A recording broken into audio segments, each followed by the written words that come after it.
Saudara Duta Besar Iran untuk Indonesia Muhammad Boroujerdi kepada Kompas TV berbicara soal tekanan Donald Trump yang meminta Iran menyerah pada Israel. Boroujerdi juga mengapresiasi dukungan Indonesia pada Iran di tengah perang dengan Israel. Berikut kami hadirkan wawancara bersama Duta Besar Iran untuk Muhammad Boroujerdi yang sudah kami rekam sebelumnya. Di tengah situasi perang Iran dan juga Israel yang kian memanas, Kompas TV berkesempatan mewawancari Duta Besar Iran untuk Indonesia, Muhammad Boroujerdi. Wawancara dilakukan dalam dua bahasa, yakni Indonesia dan juga Persia, dibantu penerjemah.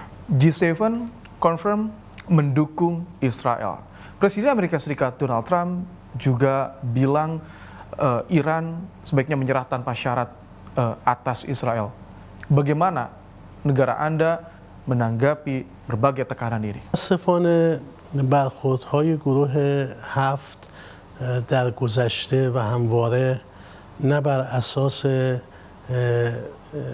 انصاف و عدل بوده و نه بر اساس قوانین بین المللی و نه بر اساس منطق، بلکه بر اساس یک سری منافع سیاسی آمریکا به صورت پیروی محض از آمریکا تصمیم گرفتن و بیانیه منتشر کردن. ما بیانیه گروه 7 رو نه قبول داریم و نه لازم الاجرا میدونیم و محکوم میکنیم.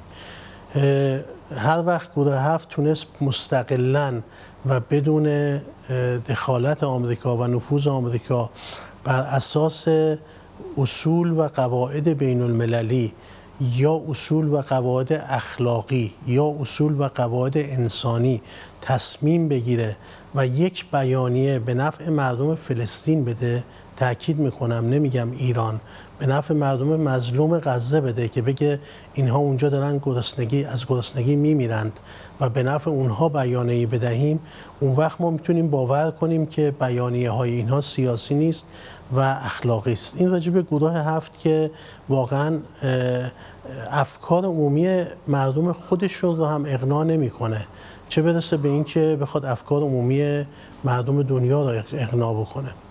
راجع به آمریکا هم که خب آمریکا از این حرفا زیاد میزنه، تسلیم بشوید و نمیدونم. خب ما اگه میخواستیم تسلیم بشیم که 47 سال پیش تسلیم میشدیم، 30 سال پیش تسلیم میشدیم. به جای اینکه بیان عامل جنگ و فتنه رو از بین ببرن، میان به کسی که مظلوم واقع شده میگن تسلیم شو. یعنی اول اسرائیل ایران رو میزنه، بعد همه از ایران میخوان که خویشتن‌داری کنه. این نقض غرض عقلانی نیست. اگر شما میخواید در منطقه جنگ نباشه و صلح باشه و ثبات باشه، نگاه کنید ببینید عامل جنگ های منطقه کی بوده، از او بخواید که دیگه خویشتن‌داری کنه و حمله نکنه.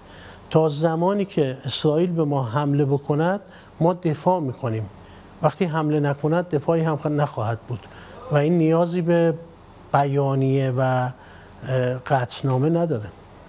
Kami juga ingin mengetahui bagaimana kondisi warga negara Indonesia di Iran saat ini.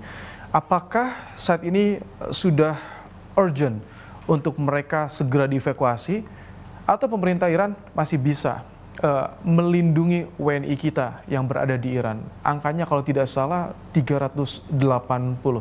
Mohon dikonfirmasi.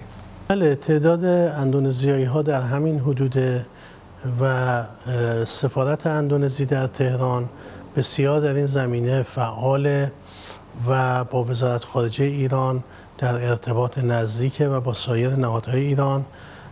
دولت ایران اعلام آمادگی کرده که در صورت نیاز برای کمک به اتباع اندونزی و حتی تخلیه اونها به سفارت کمک بکنه.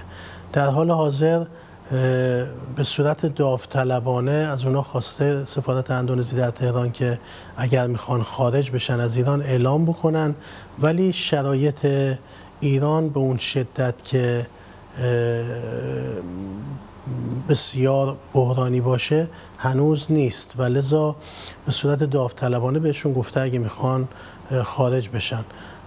سطح هشدار رو هم وزارت خارجه اندونزی از دیروز به سطح هشدار 1 بالا برده و لذا این همکاری بین ایران و اندونزی و سفارت اندونزی در تهران در حال انجامه که انشالله تمامی اتباع اندونزی در اونجا در سلامت باشن و در صورت ضرورت به سلامت به خونشون برگردن. Terakhir, Presiden Pezeshkian mengundang Presiden Prabowo Subianto untuk kunjungan ke Iran. Sebagai negara sahabat, apa yang Iran harapkan pada Indonesia? Sikap seperti apa yang harus diberikan, ditunjukkan oleh Indonesia? اما راجع به توقع از